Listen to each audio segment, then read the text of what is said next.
Hello बच्चों, welcome to our YouTube channel. तो आज हम करेंगे स्टैंडर्ड 10th मैथ्स 1 अलजेब्रा का चैप्टर नंबर 3 जिसका नाम है एपी। हम इसका प्रॉब्लम सेट 3 कर रहे थे जिसके मैंने 3 लेक्चर्स ऑलरेडी अपलोड कर दिए हैं। वो तीनों लेक्चर में मैंने आपको क्वेश्चन नंबर 1 जिसमें सारे एमसीक्यूज है वो सारे एमसीक्यूज एकदम डिटेल में कराए and second, third, fourth, fifth भी करा लिया एंड उसके नेक्स्ट लेक्चर में 6, 7, 8 एंड 9 ये लेक्चर 3 तक हमारे 9 क्वेश्चन सॉल्व हो गए हैं। आज हम शुरू करेंगे क्वेश्चन नंबर 10 से। अगर आपने इसके पहले के वीडियोस नहीं देखे हैं तो यहाँ पे राइट साइड में ऊपर लिंक आएगा, उसमें आपको लाइन वाइज सारे वीडियोस मिल जाएंगे, जाके देख लीजिए ताकि आपको ये जो क्वेश्चंस है 10 से लेके आगे के एपी के क्वेश्चंस वो सिंपल लगे, क्योंकि ये सारे क्वेश्चंस में ना हम लोगों ने वही कॉन्सेप्ट यूज किए हैं जो हमने प्रैक्टिस सेट, प्रॉब्लम सेट में आगे यूज किए हुए हैं, बट इसमें एक साथ 2-3 कॉन्सेप्ट साथ में आते हैं। इसलिए बच्चे जब डायरेक्टली यहां से शुरू करते हैं देखना तो उनको डिफिकल्ट लगता है, बिकॉज उनके पहले के कॉन्सेप्ट्स का रिवीजन ठीक से नहीं हुआ है। ठीक है, तो जाके देख लीजिए एंड उसके बाद आप आज का वीडियो शुरू कर सकते हैं। चलो शुरू करते हैं क्वेश्चन नंबर 10 से। 10th क्वेश्चन में दिया है there are 37 terms in an AP, the sum of 3 terms placed exactly at the middle is 225। 37 terms हैं एपी में और 3 टर्म्स जो मिडल में है, मतलब अगर पूरी एपी दी गई है आपको 37 टर्म्स की पूरे में, उसमें बीच में जो 3 टर्म्स है, ठीक है, टर्म्स इनका नंबर क्या है नहीं पता, बट टर्म्स जो है उन तीनों का सम दिया है 225। Sum of the last 3 terms is 429। यहां पे जो लास्ट 3 टर्म्स आएंगे, नंबर में बाद में दूंगा इधर, वो तीनों टर्म्स का सम क्या दिया है 429। आपको पूरी एपी बतानी है। तो पहले तो 37 टर्म्स है एपी में, ठीक है, तो मैंने फर्स्ट, थर्ड लिख दिया और लास्ट 3 लिख दिया 35, 36, 37। Term number 1, term number 2, term number 3, dot dot dot dot, term number 35, term number 36, term number 37। ये जो है sum of last 3 terms is 429। ये तो इजीली यहां पे दिख रहा है लास्ट 3 टर्म्स कौन से, but sum of 3 terms placed exactly at the middle वो कैसे निकालोगे? ओके, तो अब देखो यहां पे 37 टर्म्स है, 37 का मिडल निकालने जाओगे डिवाइड बाय 2 करके तो आपको कंफ्यूजिंग होगा, ठीक है, पर इमेजिन करो अगर 36 टर्म्स होते तो 18 टर्म्स ऐसे 2 टुकड़े हो सकते थे। तो मैं क्या करता हूं, मैं 18 टर्म और 18 टर्म ऐसे बना देता हूं। 18 टर्म्स प्लस 18 टर्म्स, 18 प्लस 18 क्या हो जाएगा 36। टोटल टर्म्स कितने 37। तो बीच में यहां पे जो एक टर्म है वो मिडिल टर्म होगा ना। कौन सा मिडिल टर्म होगा बताओ? T1 से लेके T18 तक 18 टर्म्स है, तो उसके बाद आपको मिलेगा T19। ये T19 होगा आपका मिडिल टर्म, ठीक है। अब ये exactly sum of the 3 terms placed exactly at the middle, मतलब इसके आगे एक और इसके पीछे एक अगर मैं ले लूंगा तो मुझे एग्जैक्टली 3 टर्म्स मिल जाएंगे मिडिल के, क्योंकि ये 3 टर्म्स के आगे कितने टर्म्स होंगे और पीछे कितने टर्म्स होंगे बताओ मुझे। देखो ये अपना 19th टर्म है, ये 18 टर्म, इसके आगे 17 टर्म्स है, ये अपना 28 टर्म है, इसके आगे भी 17 टर्म्स है, ठीक है। तो यहां पे ये 3 टर्म जो है ये एग्जैक्टली एट द मिडल है, इसके आगे भी 17 टर्म्स है, इसके पीछे भी 17 टर्म्स है। 17 प्लस 17 34 प्लस ये 3 करोगे तो आपको मिलेगा 37। देखो ना टोटल कितने टर्म है 37 टर्म्स। तो एग्जैक्टली इन द मिडल 3 कौन से है T18, T19, T20। आया समझ में? तो अभी आपको 2 कंडीशन दी गई है, कौन सी? Sum of 3 terms place exactly at the middle is 225, इन तीनों का sum 225। Sum of last 3 terms is 429, इन तीनों का सम 429। आपको एपी निकालनी है। एपी के लिए क्या क्या चाहिए? A and D. इसके पहले वाले क्वेश्चन में भी देखा था, अगर आपको नहीं याद है तो अभी भी जाके आगे का वीडियो देख लो, ठीक है। तो अगर ए एंड डी चाहिए तो मुझे 2 इक्वेशन चाहिए, 2 इक्वेशन है ना, इन तीनों को ऐड करके मुझे मिलता है 225, वो एक इक्वेशन हो गया। ये तीनों का इक्वेशन लिखूंगा तो ए और डी में ही आएगा ना, जब ये तीनों का इक्वेशन लिखूंगा तो वो भी ए और डी में आएगा। 2 इक्वेशन और 2 अननोन ए और डी, मैं इजीली ए और डी कैलकुलेट कर सकता हूं, ठीक है। सोल्यूशन समझ में आ गया? ये करना बहुत इजी है, मेन ये समझना है कि भाई एग्जैक्टली एट द मिडल का मतलब क्या होता है। फिर तो आपको पता है T18 plus T19 plus T20 equal to 225 लिख दूंगा, T35 plus T36 plus T37 equal to 429 लिख दूंगा। फिर T18 ये जगह पे क्या लिखेंगे A plus 17D plus T19 की जगह पे A प्लस 18D, ऐसे कर करके मैं इक्वेशन बना दूंगा। समझ में आया? ये समझ में आया क्या 18 टर्म्स क्यों ऐसे मैंने लिया? क्योंकि एग्जैक्टली एट द मिडल दिया था। अब बहुत सारे टर्म्स होंगे, सपोज आपको ये क्वेश्चन में 37 के जगह पे 371 टर्म्स दिया होता तो आप ऐसे कैसे लिख पाते, आपको थोड़ी तकलीफ होती। तो मैं फॉर्मूला देता हूं, जो फॉर्मूला हमने 9th स्टैंडर्ड में स्टैटिस्टिक्स में सीखा था कि अगर हमको मिडिल टर्म फाइंड करना है तो हम फॉर्मूला यूज कर सकते हैं। जैसे अगर नंबर ऑफ टर्म्स ऑड है, ठीक है, तो मिडिल टर्म की पोजीशन आपको मिलेगी n+1/2। ये होगा आपका मिडिल टर्म, n+1/2 टर्म। जैसे कि यहां पे कितने टर्म थे, 37 टर्म्स है, राइट। 37 ऑड है, यस। तो अगर हमको फॉर्मूले से निकालना है तो हम निकालेंगे 37, n मतलब नंबर ऑफ टर्म्स, 37 टर्म्स है तो 37 + 1 डिवाइड बाई 2 विच इज 37 + 1 हो जाएगा 38 डिवाइड बाई 2। इसको कट करोगे, 2 1 जार 2, 18, 2 9 जार 18, तो आ जाएगा 19th टर्म मिडिल टर्म आएगा।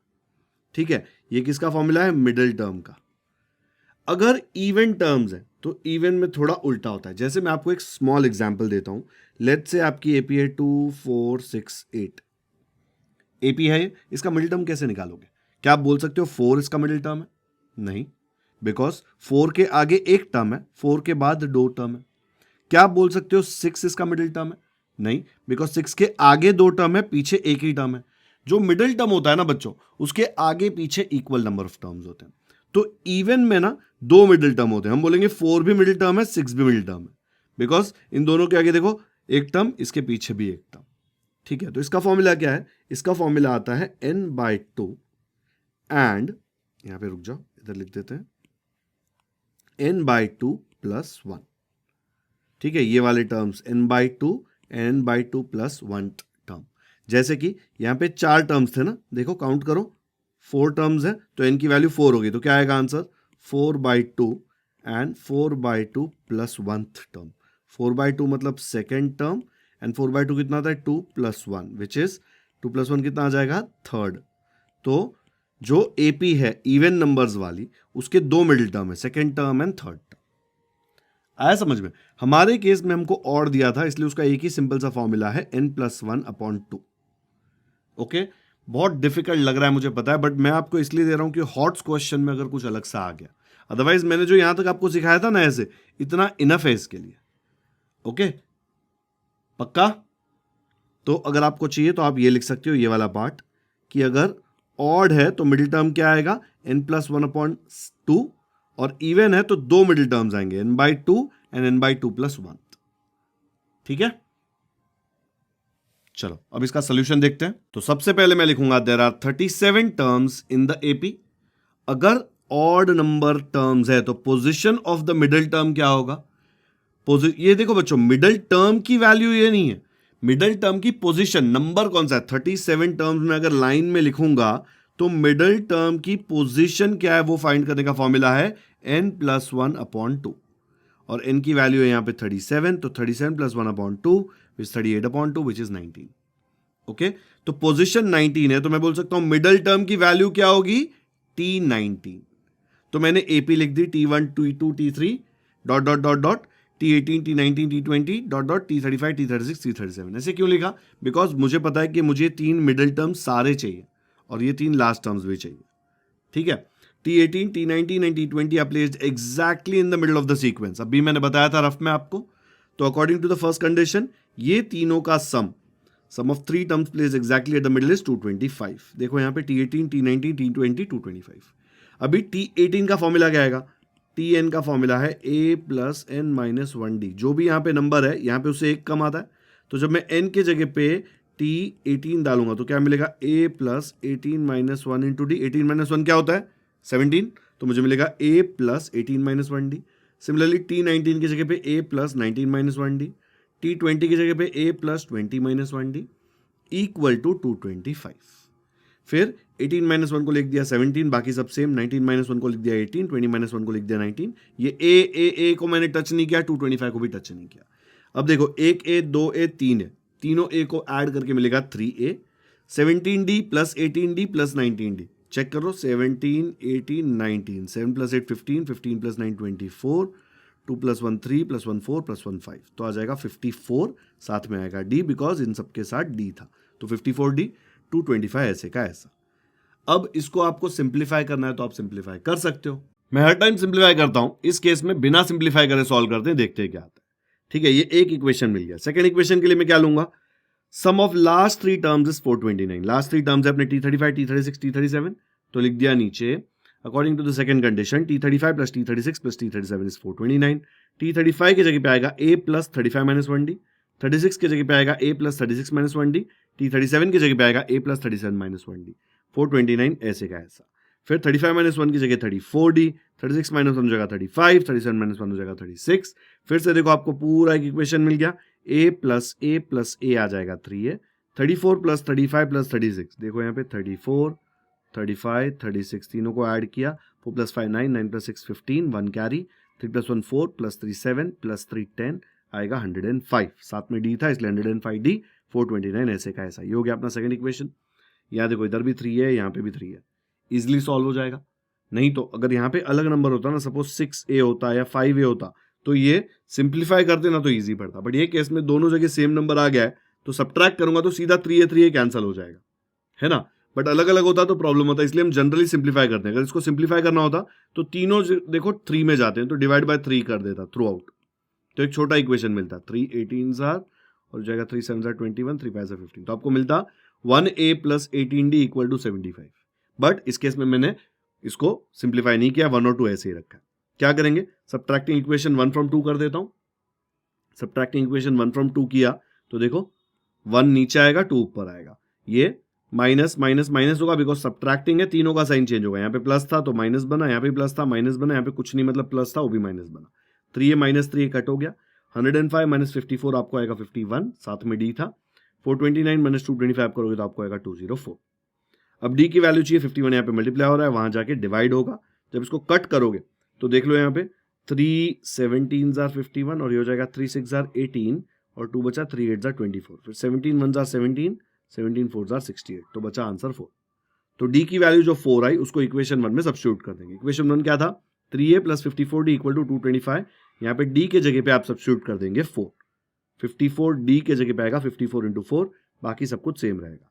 54 इंटू 4 करोगे तो हो जाएगा 216, ये प्लस 216 उधर जाके बन जाएगा माइनस 216, 225 में से 216 माइनस करोगे तो आएगा 9, तो आपको a की वैल्यू आ जाएगी, ये 3 मल्टीप्लाई हो रहा है वहां जाके डिवाइड होगा, 3 1 3 3 तो a आ गया 3, तो आपने लिख दिया इक्वल टू 3। जैसे ही a और d मिल गया आप कोई भी टर्म निकाल सकते हो, पूरी एपी भी निकाल सकते हो। ये क्वेश्चन में आपको एपी पूछा था, तो आप एपी कैसे निकालोगे, एपी का फर्स्ट टर्म t1 होता है a खुद which is equal to 3। Second term क्या होता है, फर्स्ट टर्म में d ऐड कर देंगे। फर्स्ट टर्म क्या आया था हमको 3, तो t1 के जगह पे 3 लिख देंगे, d के जगह पे 4 लिख देंगे, d 4 है ना अपना, देखो यहाँ पे d इज नथिंग बट 4, तो 3 प्लस 4 आ गया 7।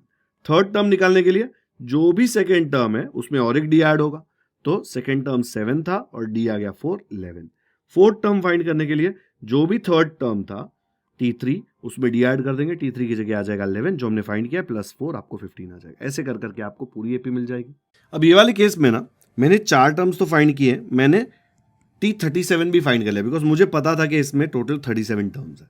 तो आंसर थोड़ा और अच्छा दिखाने के लिए मैं या तो ऐसे लिख सकता हूँ 3 7 11 15 डॉट डॉट डॉट, और ये निकाल सकता हूँ, नहीं लिखूँ 147 रिक्वायर्ड एपीएस। बट आपको लास्ट टर्म अगर लिखना है तो आप T37 की वैल्यू भी निकाल सकते हैं। देखो यहाँ पे T37 क्या होगा, a plus n minus 1d, 37 minus 1 into D which is a plus 36d, which is a कितना आएगा 3 और d है अपना 4, ठीक है। 3 प्लस 36 4 जार मतलब 30 30 30 24 मतलब 144, और 144 प्लस 3 आ जाएगा आपको 147, ठीक है। तो लास्ट टर्म मुझे पता था 147 है, तो अगर आपको चाहिए तो आप ये आंसर ऐसे भी लिख सकते हो, आप T37 में निकाल सकते हो और फाइनल आंसर लिख सकते हो required AP is 3 7 11 15 comma dot dot dot dot 147, ठीक है। आंसर यहां तक छोड़ोगे 15 डॉट डॉट डॉट तो भी चलेगा, कोई इश्यू नहीं है। आया समझ में, पक्का समझा? ओके चलो वीडियो पॉज करके पूरा सोल्यूशन कॉपी करो। देखो ये फर्स्ट पार्ट है सोल्यूशन का, कर लिया कॉपी? पॉज करके करना है यार, लाइव कॉपी करोगे तो मैं क्या 10 मिनट रुको आप कॉपी करो तब तक। फिर ये उसका सेकंड पार्ट है, कर लिया पॉज एंड कॉपी? ये थर्ड पार्ट है, ये पूरा फर्स्ट पेज है।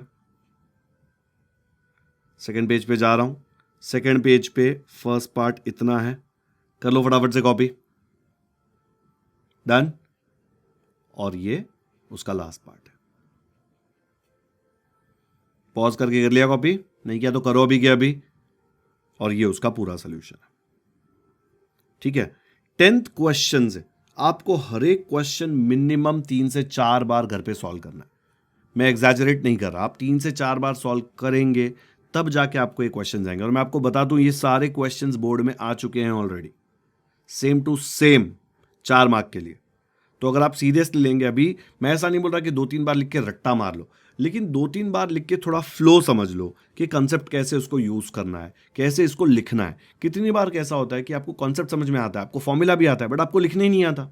अगर आपको लिखने नहीं आया तो आपको फुल 4 मार्क्स नहीं मिलेंगे, ठीक है। हमको चाहिए फुल मार्क्स मैथ्स में, कुछ भी हो जाए। तो आपको लिखने की प्रैक्टिस करनी है, कितना भी बोर हो, फ्रेंड के साथ रेस लगाओ, 3-4 बार करो, ठीक है। ग्रुप स्टडीज तो टाइम वेस्ट होता है जनरली, बट मैथ्स में आप डिसाइड कर सकते हो कि आज स्कूल में थे तब डिसाइड किया कि हम लोग ये वाला सम 3 बार करके लाएंगे कल, और फ्रेंड के साथ कंपेयर करो, उसने भी लिखा है आपने भी लिखा है ना। अब आते हैं 11th क्वेश्चन पे। 11th क्वेश्चन में क्या दिया है? 11th क्वेश्चन में दिया है, if first term of an AP is a, second term is b and last term is c, then show that sum of all terms, सारे जो एपी के टर्म्स हैं, एस एन तक जो टर्म्स हैं, उनका सम, ये कुछ कॉम्प्लिकेटेड सा डरावना सा दिया हुआ है, वो आना चाहिए। ये क्वेश्चन का सबसे बड़ा प्रॉब्लम क्या है पता है? एक तो इतना छोटू सा क्वेश्चन है और ऐसा शो दैट दिया हुआ है कि आधे लोग तो इसको देख के ही भाग जाएंगे, बोलेंगे यार ये तो बहुत डरावना दिख रहा है, अगली सा है, हमको ये नहीं करना, ये तो आएगा ही नहीं, कुछ ना कुछ मिस्टेक हो जाएगी। बट ये तो एकदम गलत है, इतना इजी क्वेश्चन है। ओनली डिफरेंस कि ये दिखता डिफिकल्ट है, बट ये जो दिखता है ना, उसी के कारण इजी है, बिकॉज देख के ही पता चल जाता है कि हमको क्या अलजेब्रा इसमें यूज करके सोल्यूशन लाना है। तो पहले मैं आपको रफ में बताता हूं कि इसका फर्स्ट टर्म ए है, इसका सेकेंड टर्म बी है, फिर इसमें कुछ और टर्म्स हैं और इसका लास्ट टर्म सी। कितने टर्म्स हैं बीच में मुझे पता है क्या? नहीं, हीरो बन के मत बोलना, अरे सर ने 1 2 3 4 5 6 डॉट बनाए तो बीच में 6 टर्म्स है, टोटल 6 7 8 9।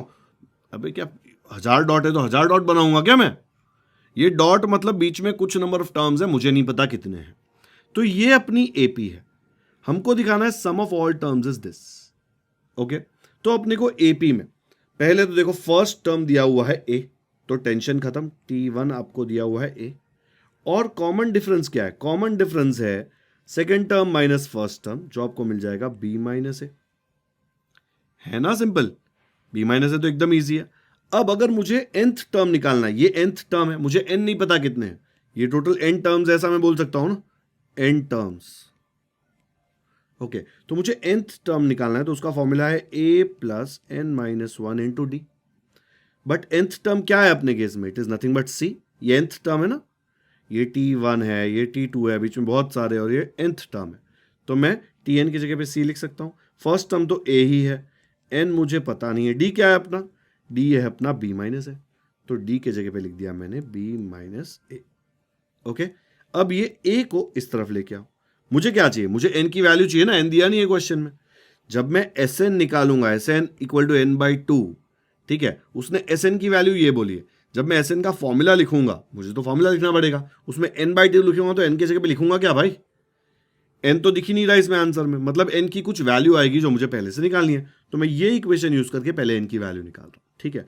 तो ये a को उधर भेज दो, यहाँ पे प्लस है, वहां जाके माइनस हो जाएगा, तो मुझे मिलेगा c minus a equal to n minus 1 into b minus a. अब मुझे n की वैल्यू चाहिए, बट n के साथ -1 है, फिर ये मल्टीप्लाई हो रहा है b माइनस है, तो ये n-1 इंटू बी माइनस है ना, तो ये b माइनस ए पूरा उधर भेज दूंगा, तो इधर मल्टीप्लाई हो रहा है, वहां जाके डिवाइड हो जाएगा, तो मुझे मिलेगा c minus a upon b minus a equal to n-1, correct. अब मुझे n की वैल्यू चाहिए, तो -1 आड़ा आ रहा है, -1 को लेके भाग यहाँ से, उसको उधर भेजेंगे, ये -1 है, उधर जाके +1 हो जाएगा, तो मुझे मिलेगा c minus a upon b minus a +1 equal to n। अब इसको सिंप्लीफाई करो, इसको क्रॉस मल्टीप्लाई कर सकते हैं ना, c minus a into 1 c minus a plus b minus a into 1 बी माइनस ए, तो मुझे मिलेगा c minus a into 1 c minus a, बीच में प्लस साइन, फिर b minus a into 1 will be b minus a, क्योंकि क्या है पता है, इसका डिनोमिनेटर कुछ नहीं मतलब 1 होता है ना, एंड नीचे क्या आएगा, b minus a into 1 which will be b minus a. 1 से मल्टीप्लीकेशन करने में जो मजा आता है ना यार, और राइट साइड में n। अब देखो कुछ बच्चे क्या कर रहे हैं, अरे माइनस ए कट नहीं हो रहा है कट, माइनस ए और माइनस ए है, माइनस ए क्या होता है, -2a होता है। ठीक है, आप अच्छे से क्वेश्चन को देखो, आपको दिख रहा है यहाँ पे b प्लस सी -2a, इधर देख लो b, ये c कुछ नहीं मतलब प्लस ना, b प्लस सी माइनस ये a और माइनस ए क्या होता है, -2a। तो ऊपर मैं लिख सकता हूं b plus c -2a upon नीचे क्या है, नीचे अपने पास b minus a equal to n। दिख रहा है, ये सेम चीज वहां पे है, b प्लस सी -2a और b माइनस ए। जो टू प्रूव है उसका हमारा कितना सारा पार्ट ऑलरेडी हो गया, ये तो हमको ऑलरेडी आ गया इतना वाला, बचा खाली a प्लस सी और 2 है ना, वो भी लेके आएंगे। ठीक है, तो मुझे n की वैल्यू ये मिल गई, b plus c -2a equal to n।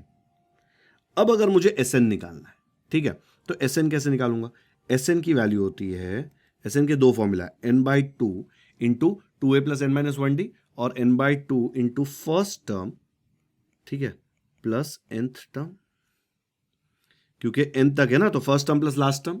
अब n की वैल्यू क्या है, n की वैल्यू ये बहुत ही डेंजरस वैल्यू है, तो उसके जगह पे मैं लिख देता हूं equal to b plus c -2a upon b minus a.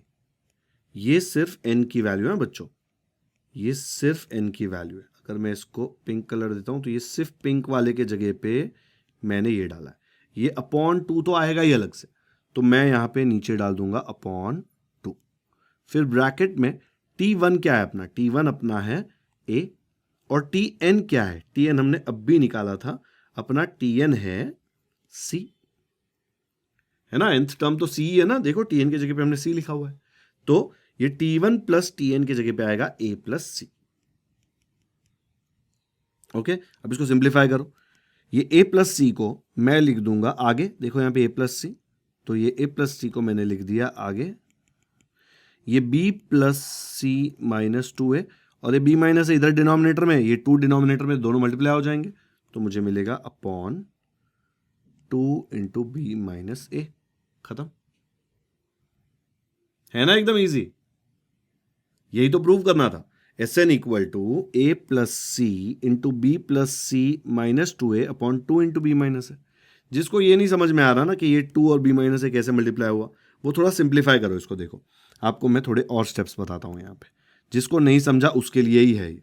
तो इक्वल टू ये b plus c -2a upon b minus a, ये 2 को मैंने 2/1 लिख दिया। जब इसको मैं ऊपर भेजूंगा तो 2/1 क्या बन जाएगा, रेसिप्रोकल इंटू 1/2, ये a प्लस सी ऐसे का ऐसा रहेगा। ठीक है, जब ये b प्लस सी -2a 1 से मल्टीप्लाई होगा तो मुझे मिलेगा b प्लस सी -2a, ये प्लस सी ऐसे का ऐसा रहेगा बिकॉज वो भी 1 से मल्टीप्लाई हो रहा है, और नीचे आएगा b minus a into 2 which is 2 into b minus a. खत्म, यही है हमारा proof, hence comma proved comma full stop. एकदम ही इजी है, बट इसका प्रॉब्लम क्या पता है, इसमें नंबर्स नहीं दिए, तो आपको ना एपी एकदम ऐसे कैलकुलेशन करके वैल्यू नहीं मिलेगी कि एपी है 1 3 5 7, नहीं, आपको ये एबीसी यूज करके आंसर भी एबीसी में ही निकालना है। तो कुछ बच्चों के लिए डिफिकल्ट होता है, लेकिन अगर आपकी नजर इस पे ठीक से रही ना तो आपको समझ में आएगा कि आप कहां पे जा रहे हो। ठीक है, नजर नहीं हटनी चाहिए कि काम क्या करना है क्वेश्चन में। चलो सोल्यूशन देखते हैं।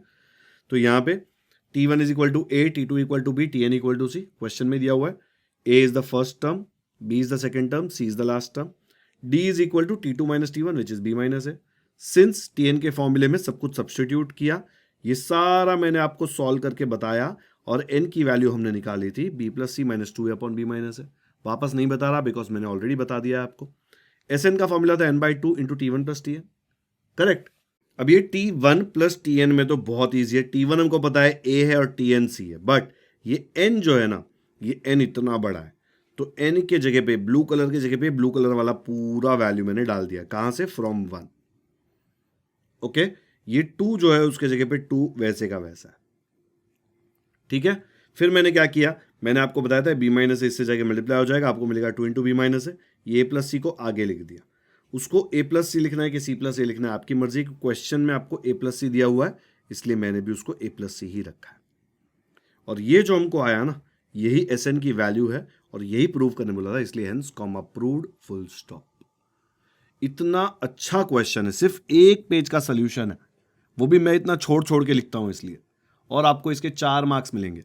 चलो कॉपी करने के लिए पहले फर्स्ट पार्ट देख लो, ये इसका फर्स्ट पार्ट, पॉज करके कॉपी करो।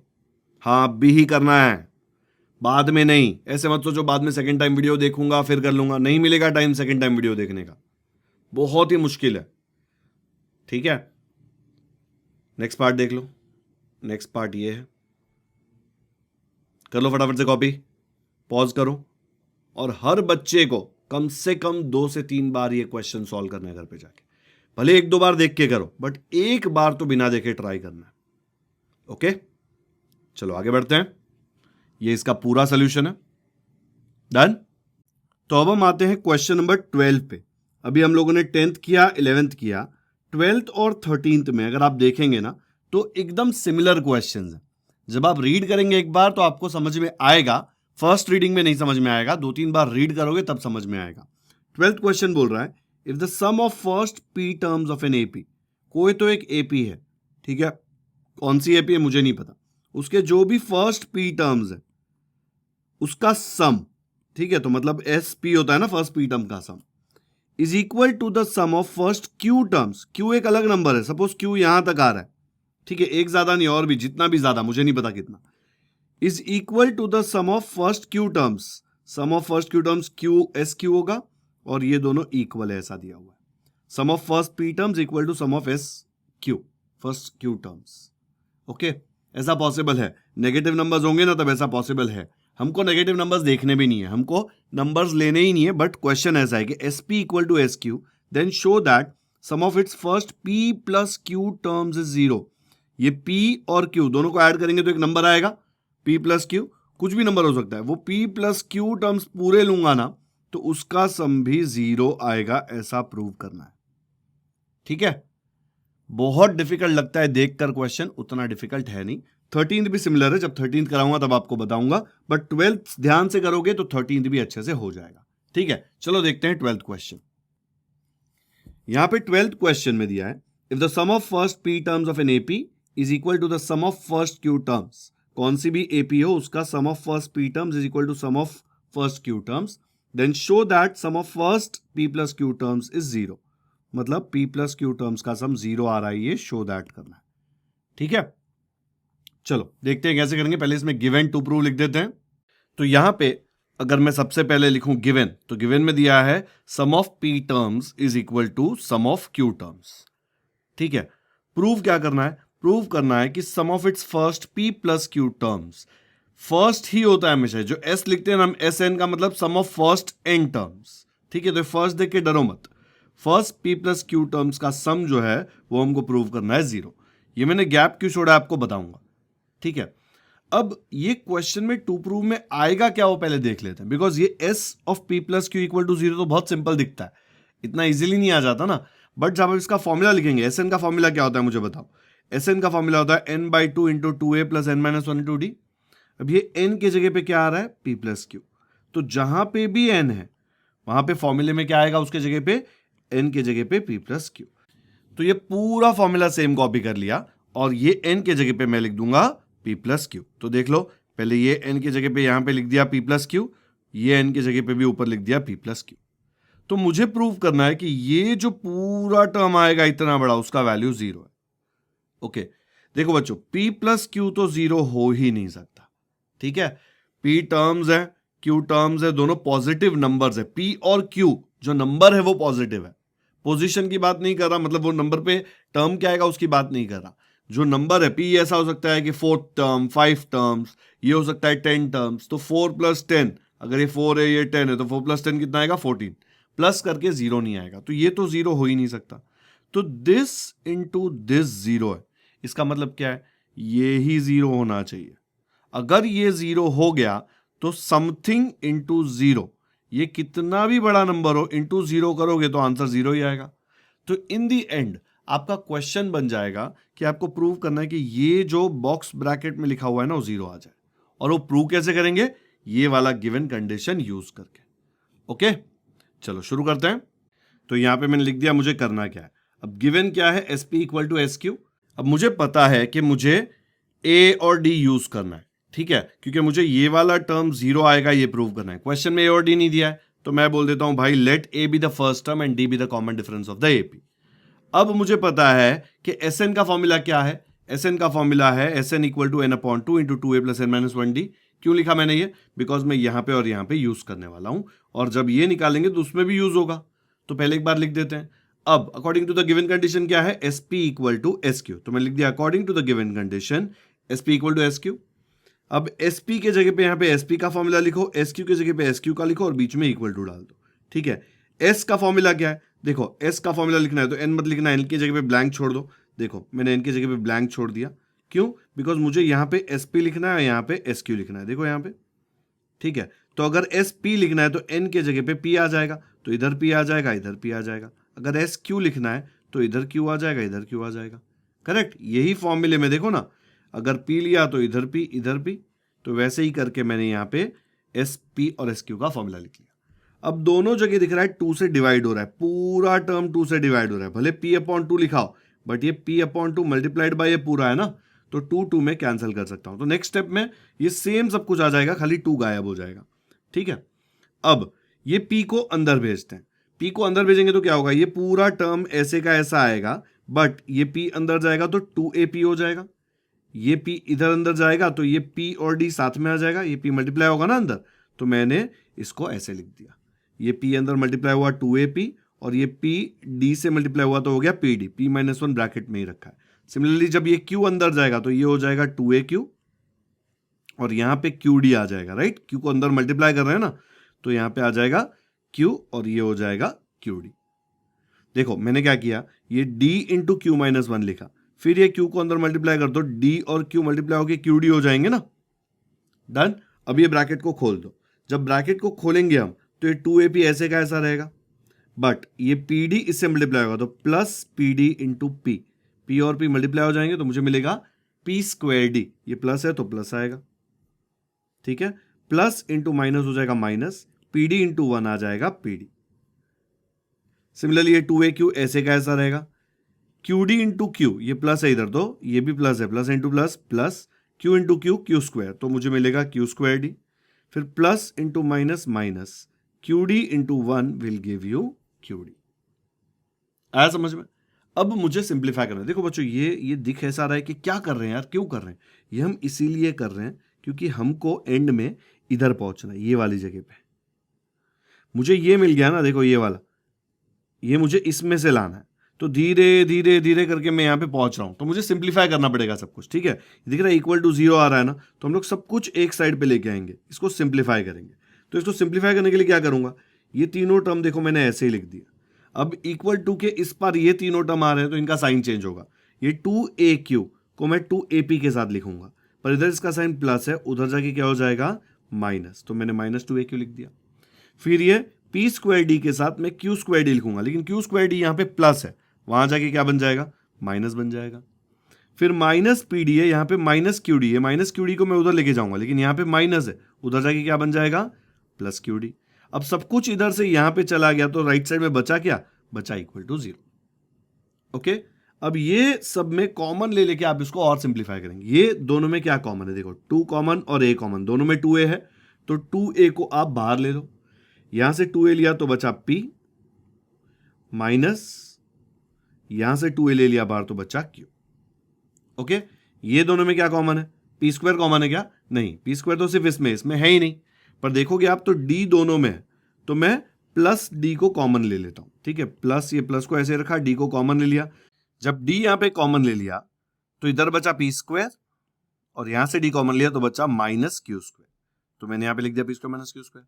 अब ये दोनों में ध्यान रखना, ये दोनों में देखो d कॉमन है, लेकिन इसका साइन माइनस है, इधर प्लस है, तो मैं क्या कर रहा हूं, देखो मुझे p माइनस क्यू चाहिए ताकि मैं इधर भी मेरे को p माइनस क्यू मिलने वाला है। ये p square minus Q square को सिंप्लीफाई करूंगा तो p minus Q p plus Q बन जाएगा। इधर p माइनस क्यू ऑलरेडी है, इधर मुझे p माइनस क्यू चाहिए, तो मैं क्या करता हूं माइनस d को कॉमन ले लेता हूं। ठीक है, तो माइनस d को कॉमन लिया तो p इधर बच जाएगा, क्योंकि देखो minus d into p minus P D, but मुझे यहाँ पे प्लस है तो यहाँ पे क्या लेना पड़ेगा माइनस, d को कॉमन लिया बचा q। देखो इसको मल्टीप्लाई करोगे तो माइनस इंटू माइनस मिलेगा प्लस और d इंटू क्यू मिलेगा qd। यही मिलना चाहिए ना, ये वाला टर्म मुझे इधर से और इधर से ही आया, तो मैंने इसको लिख दिया minus q equal to 0 same. ये चीज को आप सिंप्लीफाई करके एक्सपांड करेंगे तो यही मिलता है, ठीक है। अब देखो इधर p माइनस क्यू, इधर b माइनस क्यू, इसमें p माइनस क्यू जबरदस्ती लाओ।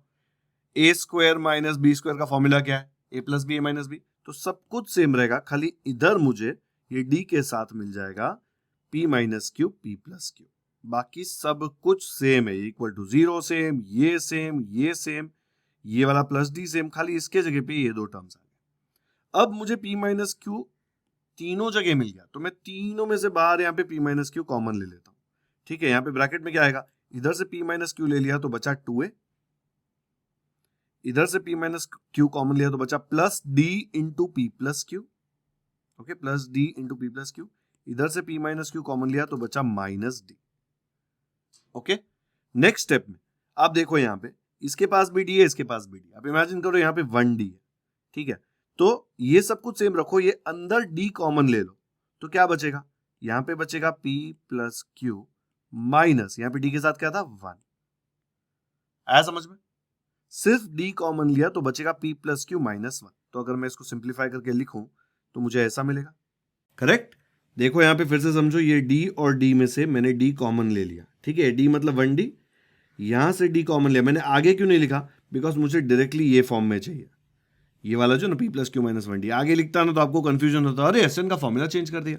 आपको चाहिए तो एक स्टेप में पहले d आगे लिखो, फिर नेक्स्ट स्टेप में ये पूरा सेम कॉपी करो, d लास्ट में लिखो, बिकॉज d इंटू दिस के दिस इंटू d दोनों का वैल्यू सेम होता है, ठीक है। It's a product of two numbers, 2 into 3 और 3 इंटू 2 सेम होता है। तो मैंने यहाँ पे d कॉमन लिया तो इधर बचा p प्लस क्यू और यहाँ बचा माइनस 1। अब देखो मुझे ये मिल गया, यही ब्रैकेट का मुझे इंतजार था, दिख रहा है, सेम ब्रैकेट मिल गया, बट यहां पे साथ में p माइनस क्यू है, इधर तो p प्लस क्यू है, भाई कैसे चलेगा, अलग आ रहा है ना। देखो इधर p प्लस क्यू है, तो आप क्या बोलेंगे, ये दोनों में से कौन जीरो हो सकता है, देखो दोनों का प्रोडक्ट जीरो है, this number into this number, तो दोनों में से एक तो जीरो होना है। अगर ये जीरो हुआ इसका मतलब क्या, अगर ये जीरो हुआ तो p और q इक्वल होंगे ना, इसीलिए तो दोनों एक दूसरे से सब्ट्रैक्ट होकर जीरो हो जाएंगे, दोनों नंबर इक्वल होंगे तो ही जीरो आता है ना, 2 minus 2 zero, 4 minus 4 zero, 5 minus 5 zero, दोनों सेम होने चाहिए नंबर, अगर दोनों नंबर सेम है तो ही जीरो आएगा, बट पी और क्यू तो इक्वल ही नहीं है, क्वेश्चन में ही दिया हुआ है, ठीक है। तो मैं यहां पे लिखूंगा but p not equal to q, मतलब ये तो जीरो हो ही नहीं सकता, इसका मतलब इसको ही जीरो बनना पड़ेगा, क्योंकि आंसर तो जीरो आ रहा है, दोनों को मल्टीप्लाई करके जीरो आ रहा है, इसका वैल्यू सपोज आ रहा है 5, ठीक है, 5 6 7 कुछ भी ले सकते हो, 100 पता नहीं क्या है वैल्यू, इनटू जीरो, तो आंसर जीरो आएगा ना, 5 into zero zero, 5 into zero 5 मत बोलना। तो मैं बोल सकता हूं अगर ये p not equal to q तो ये जीरो नहीं हो सकता, इसका मतलब ये जीरो, तो मैं लिख दूंगा therefore this whole bracket is equal to zero. Almost काम खत्म हो गया, 2-3 लाइन में काम हो जाएगा, ठीक है, बट ये समझना इंपॉर्टेंट है कि ये हमने जीरो प्रूव कर दिया, तो अब सीधा s of p plus q terms का जो सम है वो जीरो इजीली आ जाएगा।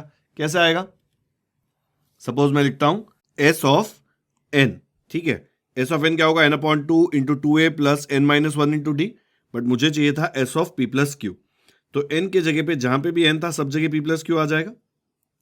अब ये वाला ब्रैकेट ये जीरो हमने अभी प्रूव किया था, तो नेक्स्ट स्टेप में मैं ऐसे लिख दूंगा और इसके जगह पे लिख दूंगा जीरो, क्यों, बिकॉज इसकी वैल्यू जीरो मैंने अभी फाइंड करी थी स्टेप 1 में, देखो यहां पे ये रहा, इसको इक्वेशन नंबर 1 दे देंगे, ठीक है।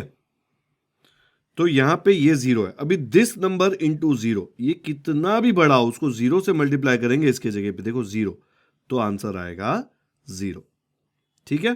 तो मैं बोल सकता हूं ये s of p plus Q जो है वो क्या है, इसके जगह पे क्या आ गया, जीरो। आया समझ में, ये फ्रॉम 1 लिखा है, आगे इक्वेशन नंबर 1 भी दे दिया मैंने, तो hence comma proved full stop, अपने 3 हसीन अक्षर, 3 हसीन शब्द याद है ना, तो फाइनल आंसर क्या लिखेंगे, therefore the sum of the first p plus q terms is zero, जैसे हमने प्रूव कर दिया था। आया समझ में, ये जो हमने जीरो प्रूव किया ना यही पूरा गेम था, ओके। पूरा सॉल्यूशन अच्छे से देख लो, हमने पहले क्वेश्चन को समझाया इधर कि करना क्या है। अगर सपोज आप ये नहीं लिखते ना, डायरेक्टली खाली इतना सा लिखते तो आपको बहुत डिफिकल्ट लगता देख के, बट जैसे ही p प्लस क्यू को सिंप्लीफाई करके ऐसे लिखा तो समझ में आया कि करना क्या है भाई, ये वाले टर्म को जीरो प्रूव करना है, बिकॉज ये तो जीरो नहीं हो सकता। ठीक है, चलो फटाफट से वीडियो पॉज करके कॉपी करो। ऐसे के ऐसे कॉपी करना है, एक दो बार देख के और एक दो बार बिना देखे। 4 मार्क का स्ट्रेट सम एग्जाम में आ जाएगा और पहले से किया हुआ होगा, बहुत मजा आएगा। ठीक है, चलो ये फर्स्ट पार्ट है, वीडियो पॉज करके कॉपी करो। हो गया? ये नेक्स्ट पार्ट है, कर लो कॉपी। वीडियो पॉज करके करना है। ये फर्स्ट पेज है, दोनों पार्ट्स मैंने आपको दिखा दिए जूम करके, और अभी ये लास्ट पेज है। इस पे हम बस लास्ट के फ्यू लाइंस लिख के प्रूफ खत्म कर रहे हैं। Hence comma proved full stop लिखना मत भूलना, लिखने में मजा आता है। डन? तो ये है इसका पूरा सोल्यूशन। काफी सिंपल था ना 12th क्वेश्चन। अभी सेम वे में 12th जैसे किया वैसे ही 13th करना है। ठीक है, चलो करते हैं। 13th क्वेश्चन में दिया हुआ है, if m times the mth term of an AP. कोई भी एपी का nth टर्म हम कैसे निकालते हैं? tn। तो ये कौन सा टर्म है? mth टर्म, तो tm। m times the mth term is equal to, equal का स्पेलिंग देख लो, is equal to n times the nth term. ये दिया हुआ है, if m times the mth term is equal to n times the nth term, then show that the m plus nth term of the AP is 0। ये prove करने बोला। ठीक है, जितना छोटा क्वेश्चन उतना ज्यादा दिमाग लगाना पड़ता है। एक बार फिर से रीड करो, m times the mth term is equal to n times the nth term. तो मैं गिवन लिख सकता हूं m times the mth term equal to n times the nth term. Show that the m plus nth term of the AP is 0। T m plus n जो भी आएगा उसका value 0 बताना है। अभी मुझे पता है टी एन का फॉर्मूला क्या है? A plus n minus 1 into d. तो यहां पे एन के जगह पे क्या आ गया? देखो एम प्लस एन। तो यहां पे भी एन के जगह पे मैं जब रिप्लेस करूंगा तो आ जाएगा एम प्लस एन। तो देख लो, a plus n minus 1 d के फॉर्मूले में एन के जगह पे एम प्लस एन, तो ये आ गया। तो आपको ये इक्वल टू 0 प्रूव करना है, मतलब ये इक्वल टू 0 प्रूव करना है। ओके, सेम 12th क्वेश्चन जैसे ही सब यहां वहां करके आ जाएगा। ये कंडीशन यूज करेंगे और उसको सिंप्लीफाई करके ये वाला इक्वल टू 0 लेके आएंगे। चलो शुरू करते हैं proof. According to the given condition मुझे पता है m t m equal to n t n. मैंने हवा में से सोच के नहीं निकाला, मुझे क्वेश्चन में दिया गया था। ओके, अब यहां पे यार यहां पे लिख देना, let a be the first term and d be the common difference. लिख दोगे ना, क्योंकि ए और डी यूज करने वाले हैं हम लोग। अभी मैंने 12th क्वेश्चन में बताया था। ठीक है, चलो बाद में लिख के बताता हूं। M t m equal to n t n. अब ये m को ऐसे रहने दिया, टी एम मतलब जो भी टी एन का फॉर्मूला है उसमें n के जगह पे m डाल दो, तो आ जाएगा a plus m minus 1d equal to n into t n का फॉर्मूला क्या है? a plus n minus 1d है ना। यही चीज चेंज होती है सिर्फ यहां पे, जो भी t के यहां पे नीचे वो आ जाता है। अब इसको सिंप्लीफाई करो, ये m को इनसे मल्टीप्लाई कर दो, तो क्या आ जाएगा मुझे बताओ? ये m अंदर जाएगा तो ये बन जाएगा माँ, और ये m इधर जाएगा d के साथ तो बन जाएगा md, और वो md को मैं आगे लिख रहा हूं। ठीक है, यहां पे md। ओके, जब यहां पे मल्टीप्लाई होगा n इंटू ए आ जाएगा ना, है ना। देखो यहां पे ना, और ये n d से मल्टीप्लाई होगा तो मुझे आ जाएगा nd। अब इसको और सिंप्लीफाई करते हैं। ये माँ तो ऐसे रहेगा, ये md m से मल्टीप्लाई हो जाएगा m स्क्वायर d, और ये md माइनस 1 से मल्टीप्लाई होगा, मतलब plus into minus minus md into 1 आ जाएगा md। तो मैंने ऐसे लिख दिया। ठीक है, minus md equal to na ऐसे ही रहेगा, ये nd इंटू n हो जाएगा n स्क्वायर डी, फिर प्लस इंटू माइनस है माइनस, nd इंटू 1 आ जाएगा nd। अब जो सिमिलर टर्म्स हो यहां पे लेके आओ। देखो माँ के साथ ना को लेके आओ, m स्क्वायर डी के साथ n स्क्वायर डी को लेके आओ, माइनस md के साथ ये माइनस nd लेके आओ। जो भी इधर आएगा इस तरफ साइन चेंज हो जाएगी। तो देखो मैंने क्या किया, माँ के साथ ना को ले दिया, ना इधर प्लस था उधर जाके माइनस हो गया। फिर m स्क्वायर डी के साथ मैंने ले लिया plus n square D, plus n square D वहां जाके माइनस n स्क्वायर डी बन जाएगा। फिर माइनस md को मैंने ऐसे लिखा, माइनस md, और माइनस nd ऐसे लिख दिया इक्वल टू 0।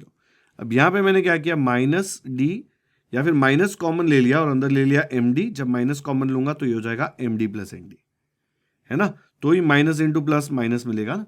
तो मैंने नेक्स्ट स्टेप में md ऐसे लिया और माइनस nd ले लिया। भले ये माइनस nd इधर आके प्लस होता है, ठीक है, ये प्लस ही है, देखो ना, minus into minus plus, but मैंने ब्रैकेट डाल दिया उसके लिए माइनस हो गया वो, इक्वल टू 0। नहीं समझ में आता है, एक स्टेप यहाँ पे लिखो जिसमें कोई ब्रैकेट मत डालना, ठीक है, ब्रैकेट नेक्स्ट स्टेप में डालना, तब आपको ये आ जाए। आया समझ में?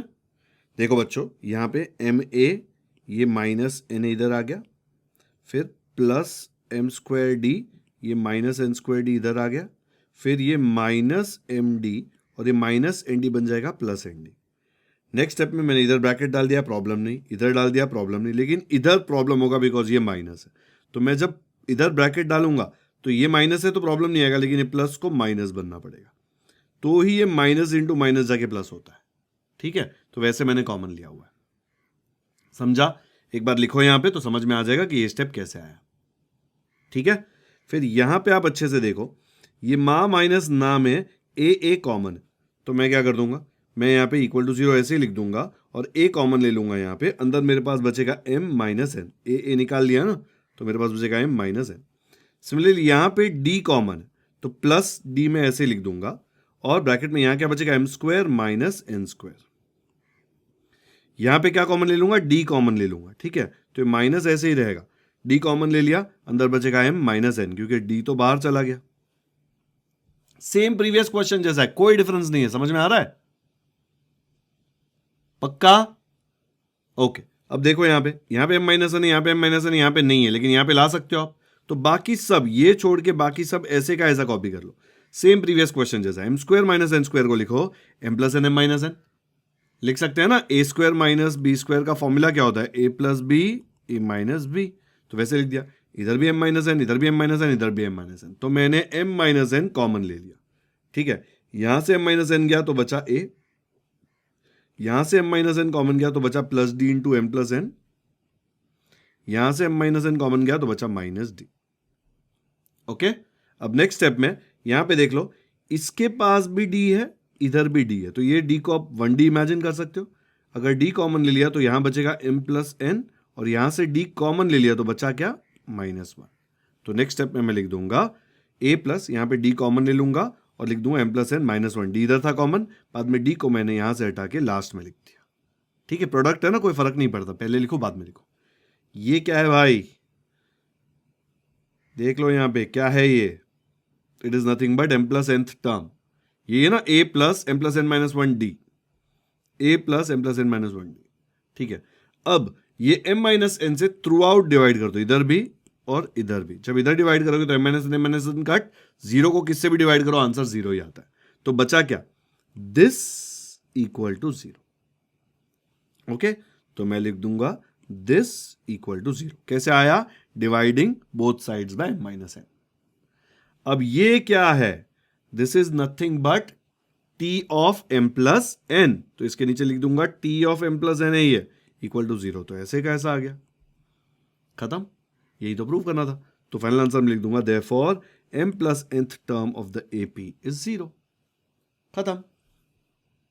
ओके, तो यहां पे मैंने फाइनल आंसर लिख दिया। आया समझ में? Same as the previous question, बस थोड़ा सा अलग था, वहां पे s के टर्म्स में सब कुछ था, यहां पे t के टर्म्स में, तो और इजी हो जाता है। वीडियो पॉज करो और पार्ट बाय पार्ट इसको कॉपी करो। यह है फर्स्ट पार्ट, डन। पॉज करके करना यार, लाइव करोगे तो कैसे कॉपी होगा। फिर ये है उसका नेक्स्ट पार्ट, कर लिया कॉपी, ये है पूरा क्वेश्चन, डन। आया समझ में 12th और 13th? चलो आगे बढ़ते हैं। क्वेश्चन नंबर 14 में दिया हुआ है, ₹1000 is invested at 10% simple interest, ठीक है, और ये एक्टिविटी है बहुत ही इजी होने वाली है। ₹1000 इन्वेस्ट किया है, check it the end of every year if the total interest amount is in AP। End of the year में आपको चेक करना है कि वो AP में, if this is an AP, okay, अगर ये AP है, then find interest amount after 20 years. एक तो ना इंटरेस्ट अमाउंट लिख के कंफ्यूज किया, ऐसे सोचो फाइंड इंटरेस्ट आफ्टर 20 ईयर्स, 20 साल बाद आपको पूछा है कितना इंटरेस्ट है, अगर AP में रहा तो। For this complete the following activity. कौन सा इंटरेस्ट है, सिंपल इंटरेस्ट। बचपन में फॉर्मूला सीखा था, सिंपल इंटरेस्ट का फॉर्मूला है P into R into N upon 100। P क्या होता है, प्रिंसिपल, R होता है रेट ऑफ इंटरेस्ट और N होता है नंबर ऑफ ईयर्स, ठीक है। प्रिंसिपल कितना है, ₹1000 इन्वेस्ट किया था, तो 1 ईयर के एंड में अगर सिंपल इंटरेस्ट में पी का फॉर्मूला सब्स्टिट्यूट कर तो पी आएगा 1000। रेट क्या है 10% सिंपल इंटरेस्ट 10 PCPA, ठीक है, परसेंट पर एनम, तो आर के जगह पे आ गया 10। Number of years after 1 year calculate कर रहे हैं तो एन के जगह पे 1, ये 100 ऐसे का ऐसा, ये जीरो के साथ ये जीरो कट, ये जीरो के साथ ये जीरो कट, बचा क्या 10 10 आर 100, तो यहाँ पे मुझे मिलेगा 100। ये बॉक्स बहुत छोटा है इसलिए मैं यहाँ पे लिख रहा हूँ ₹100। ओके, सिमिलरली 2 साल बाद क्या होगा, 2 साल बाद प्रिंसिपल और रेट तो सेम है, खाली जो एन है एन बन जाएगा 2, बाकी सब सेम रहेगा PRN अपॉन 100 में, तो यहाँ पे जीरो के साथ जीरो कट, ये दोनों, तो 10 इंटू 10 100, 100 इंटू 2 200, तो मुझे आंसर आया ₹200।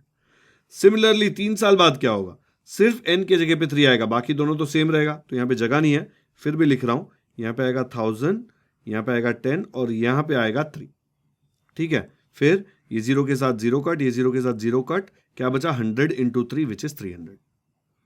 ओके, 100 200 300, देखो 1 साल के बाद 100, 2 साल के बाद 200, 3 साल के बाद 300, 4 साल के बाद 400, 5 साल के बाद 500, 5 साल नहीं 5 साल, 6 ईयर्स के बाद 600, तो यहाँ पे लिखा है according to the simple interest for 4 5 6 years will be 400 500 600 respectively.